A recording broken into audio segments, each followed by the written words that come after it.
tigil ang mga yan. Walang may tamahan rito eh. Walang mabuti. Hindi humingi tayo ng tulong sa Kapitolyo upang may mga dumating na pulis dito. Alam ko, kagabi pa, nagpunta na si Castle sa Kapitolyo eh. Bakit nagbago na pulis?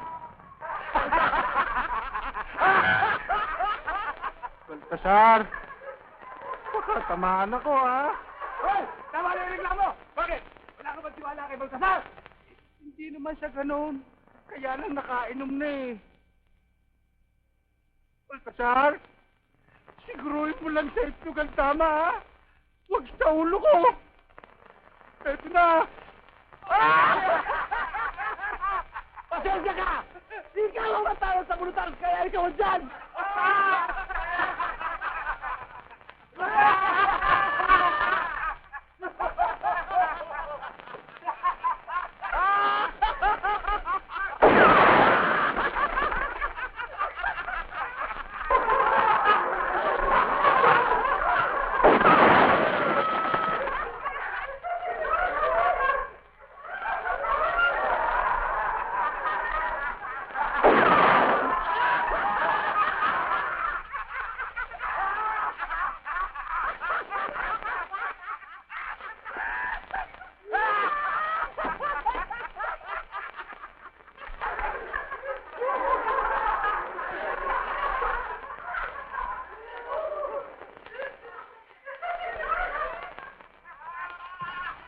Yan, buti dumating sa ete. Oo nga. Magaling ako. Dali lang.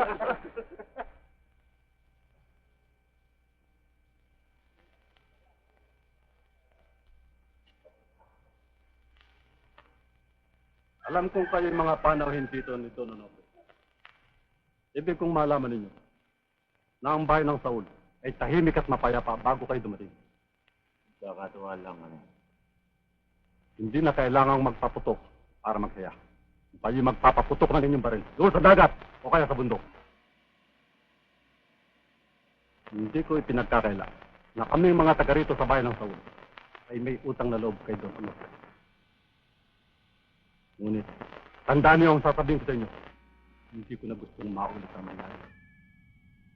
Oras na nabalitaan ko na kayo ay nasangkot sa anumang kaguluhan dito, ikukulong ko kayo! Baltasar, masyado palang matapang ang shepe rito.